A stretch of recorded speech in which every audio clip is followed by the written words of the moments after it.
আমি অনেক কাঁদছিলাম, কিন্তু আমার শ্বশুর যেন আমার কষ্টটা একটুও বুঝতেন না। তিনি সেই একই কাজ করতে থাকতেন, যা আমাকে আরও বেশি আঘাত দিত। যদি তিনি একটু থেমে যেতেন অথবা কাজটা একটু ধীরে কোমলভাবে করতেন, তাহলে হয়তো এতটা কষ্ট পেতাম না। বন্ধুরা, এটা কোনো গল্প নয়, এটা আমার জীবনের একেবারে সত্য ঘটনা। জানতে চাইলে ভিডিওটা একটুও স্কিপ না করে শেষ পর্যন্ত দেখবেন। বন্ধুরা, আমার নাম দীপা, আমার বয়স ২৬ বছর। আমার শ্বশুরের নাম আদিল। উনি দেখতে বেশ স্মার্ট। কেউ কখনোই বুঝবে না যে তার বয়স ৪৭ বছর।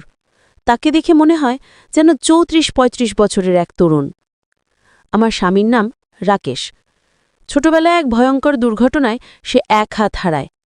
আমি গরিব ঘরের মেয়ে, তাই পরিবারের সিদ্ধান্তে আমার বিয়ে হয় রাকেশের সঙ্গে। প্রথমে রাকেশকে আমার ভালোই লেগেছিল। তার ব্যবহার, কথা বলার ভঙ্গি সবই খুব ভদ্র আর মিষ্টি লাগত। কিন্তু বিয়ের পর ধীরে ধীরে বুঝতে পারলাম, তবে একটা কথা বলতেই হবে, আমার শ্বশুর আদিলজি, তিনি সত্যিই এক অসাধারণ মানুষ। আমার প্রতি তার স্নেহ, যত্ন আর সম্মান আমাকে সবসময় স্পর্শ করে। আমার শ্বশুর প্রায়ই বাড়িতেই থাকেন। আমার শাশুড়ি মা খুব অসুস্থ, তিনি হাঁটতে পারেন না, চলাফেরাতেও কষ্ট হয়, তাই ওনার যত্ন নেওয়ার দায়িত্বটা আমার ওপরই পড়েছে। আমার শ্বশুর খুবই সুস্থ মানুষ, তার মধ্যে এখনও তারুণ্যের ছাপ রয়েছে। হাঁটা চলা, পোশাক পরিচ্ছদ, এমনকি কথা বলার ভঙ্গিতেও একটা আলাদা আত্মবিশ্বাস আছে। তাকে দেখলে সত্যিই ভালো লাগে, যেন বয়সের ছাপ তার গায়ে লাগেনি একটুও। একদিন হঠাৎ আমার শাশুড়ি মা খুব অসুস্থ হয়ে পড়লেন।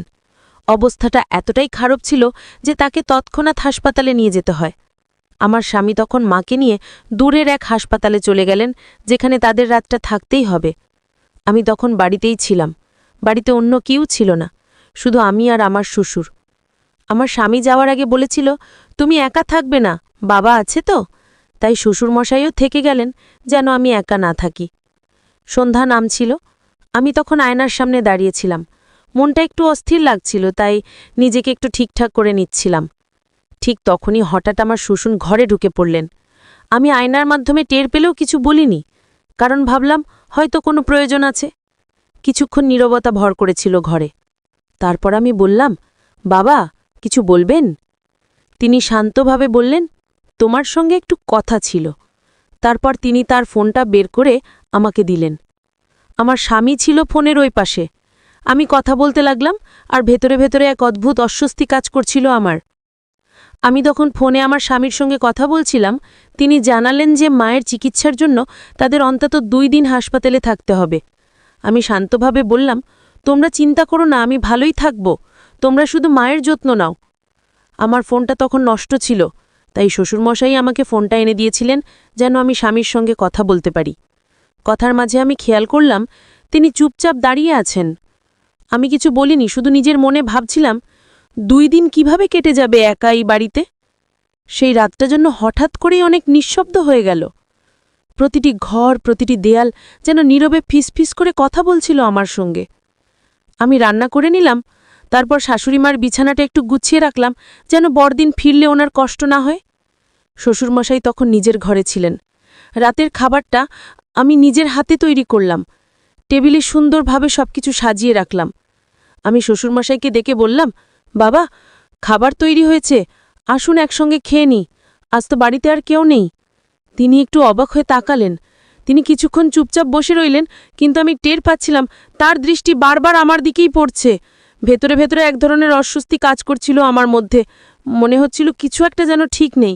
আমি নিজেকে সামলে নিয়ে চুপচাপ খাবার শেষ করলাম, কিন্তু মনে তখন হাজারো প্রশ্ন। কেন এমন লাগছে? আমি কি ভুল ভাবছি? আমি টের পাচ্ছিলাম শ্বশুরমশাইয়ের চোখ বারবার আমার দিকে পড়ছে। প্রথমে ভেবেছিলাম হয়তো কাকতালীয়, কিন্তু কয়েকবার এমন হবার পর মনটা অদ্ভুত এক অস্বস্তিতে ভরে উঠল। ভেতরে ভেতরে নিজেকে সামলানোর চেষ্টা করছিলাম। ভাবছিলাম আমি হয়তো ভুল বুঝছি, কিন্তু সেই নীরব দৃষ্টিটা যেন আমাকে বারবার প্রশ্নের মুখে দাঁড় করিয়ে দিচ্ছিল। আমি তখন দ্রুত খাবার শেষ করলাম, থালাগুলো গুছিয়ে রাখলাম। তবুও মনে হচ্ছিল বাতাসে যেন এক অচেনা ভার লেগে আছে। নিজের ঘরে ফিরে এসে দরজাটা হালকা বন্ধ করলাম, জানালার পাশে বসে গভীর নিঃশ্বাস নিলাম।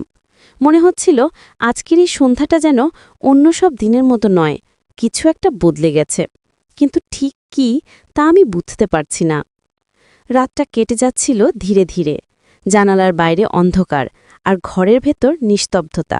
সব মিলিয়ে মনটা ভারী হয়ে উঠছিল। আমি বিছানায় শুয়ে চোখ বন্ধ করলাম, কিন্তু ঘুম এলো না। মনে হচ্ছিল সারাদিনের ঘটনা মাথায় ঘুরছে একটানা। কেন জানি আজ সবকিছু এত অচেনা লাগছিল। এই বাড়ি, এই নীরবতা, এমনকি নিজের জীবনও। ভাবছিলাম হয়তো আমি শুধু ক্লান্ত, হয়তো সবই আমার মনের ভুল। নিজেকে বোঝাতে চেষ্টা করছিলাম, কিন্তু বুকের ভেতর একটা অজানা ভর জমে যাচ্ছিল, যেটা আমি কাউকে বলতেও পারছিলাম না। রাত বাড়ার সঙ্গে সঙ্গে বাড়িটা যেন আরও নীরব হয়ে গেল। ঘড়ির কাঁটার টিকটিক শব্দে যেন সময়টাকে থামিয়ে দিচ্ছিল। আমি বিছানায় শুয়ে ভাবছিলাম, জীবনটা কতটা অদ্ভুত। যাদের ভরসায় থাকা উচিত, কখনো কখনো তারাই যেন সবচেয়ে অচেনা হয়ে যায়। ঘুম আসছিল না, তাই উঠে জানালার পর্দা সরিয়ে বাইরে তাকালাম। অন্ধকার আকাশে কিছু তারা জ্বলছিল। মনে হলো তারাও যেন আমার মতো একা। রাতটা তখন গভীর হয়ে এসেছে। বাড়ির চারপাশে এক অদ্ভুত নীরবতা ছেয়ে আছে। হঠাৎ বাইরে থেকে একটা শব্দ পেলাম। মনে হলো কেউ যেন বারান্দার পাশে কিছু সরালো। বুকটা ধক করে উঠল। ভয় মিশ্রিত কৌতূহল আমাকে চুপ করে থাকতে দিল না। আমি ধীরে ধীরে দরজার কাছে গেলাম, তারপর কপাল ভাঁজ করে দরজাটা খুলে বাইরে তাকালাম। বাতাসে হালকা ঠান্ডা ভাব, চারপাশ অন্ধকার, কিন্তু কাউকে দেখা গেল না। আমি কিছুক্ষণ দাঁড়িয়ে রইলাম। মনটা কেমন অস্থির লাগছিল। ভাবলাম হয়তো বাতাসে কিছু পড়ে গিয়েছিল। তাই আবার ঘরে ফিরে এসে দরজাটা ভেতর থেকে লাগিয়ে দিলাম। একটু শান্ত হওয়ার চেষ্টা করছিলাম, ঠিক তখনই দরজায় টকটক করে কারোর কড়া নাড়ার শব্দ পেলাম। চমকে উঠছে বললাম, কে? বাইর থেকে ভেতরে ভেসে এলো গম্ভীর পরিচিত একটা কণ্ঠ। আমি, আদিল।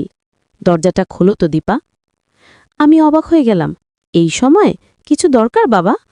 তিনি বললেন, একটু জরুরি কথা ছিল, বাইরে দাঁড়িয়ে বলা যাবে না, দরজাটা খোলো। তার কণ্ঠে একটা অদ্ভুত শান্ত সুর ছিল, কিন্তু তাতে একটুকরো উদ্বেগও মিশেছিল। আমি কয়েক মুহূর্ত দ্বিধায় দাঁড়িয়ে রইলাম, তারপর ধীরে ধীরে দরজার ছিটকিনি খুলে দিলাম। তিনি ঘরে ঢুকলেন, চোখে যেন চিন্তার ছাপ। আমি তাকে বসতে বললাম, তারপর জিজ্ঞেস করলাম, বলো বাবা, কি হয়েছে এত রাতে হঠাৎ? তিনি একটু থেমে বললেন, আসলে একটা গুরুত্বপূর্ণ কথা ছিল, যা ফোনে বা বাইরে বলা যায় না। ভাবছিলাম এখনই বলি, নয়তো মনটা শান্ত থাকবে না। আমি তার দিকে তাকিয়ে রইলাম, মুখে গম্ভীরতা, চোখে অদ্ভুত এক গভীরতা। ঠিক তখনই হঠাৎ পুরো বাড়ি অন্ধকারে ঢেকে গেল। বিদ্যুৎ চলে গেছে।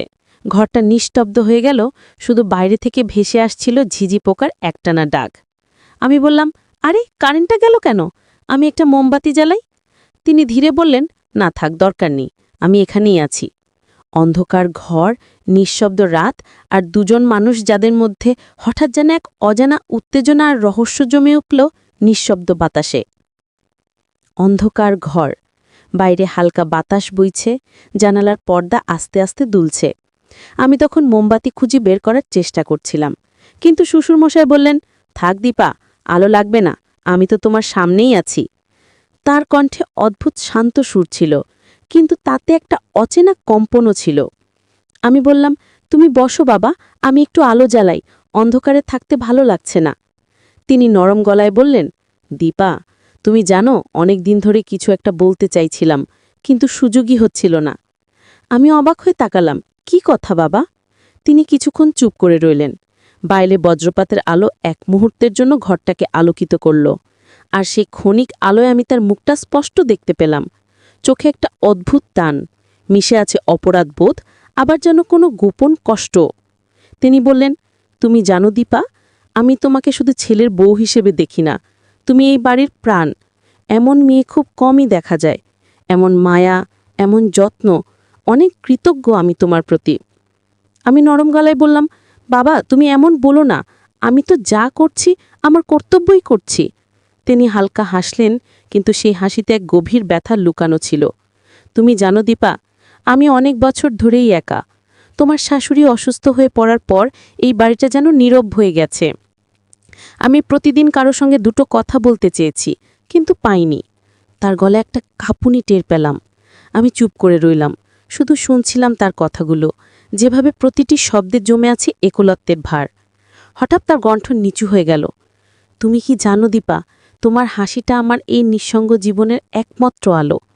আমি স্তব্ধ হয়ে গেলাম। মনে হচ্ছিল ঘরের বাতাস যেন হঠাৎ ভারী হয়ে উঠেছে। আমার বুকের ভেতরটা কেঁপে উঠল, গলা শুকিয়ে গেল, আর মনে হচ্ছিল আজকের রাতটা হয়তো আর আগের মতো থাকবে না। তো বন্ধুরা, গল্পটা কিন্তু এখানেই শেষ নয়। এটা ছিল মাত্র প্রথম পর্ব, আর এর পরের অংশে রয়েছে আরও চমক, আরও রহস্য, আর এমন কিছু মুহূর্ত যা আপনি মিস করতে চাইবেন না একদমই। যদি আপনারা দ্বিতীয় পর্ব পেতে চান, তাহলে অবশ্যই এই চ্যানেলটি এখনই সাবস্ক্রাইব করে পাশে থাকা অল নোটিফিকেশন অন করে রাখবেন। আর আগে থেকে যারা সাবস্ক্রাইব করে রেখেছেন, আপনাদেরকে জানাচ্ছি অসংখ্য ধন্যবাদ।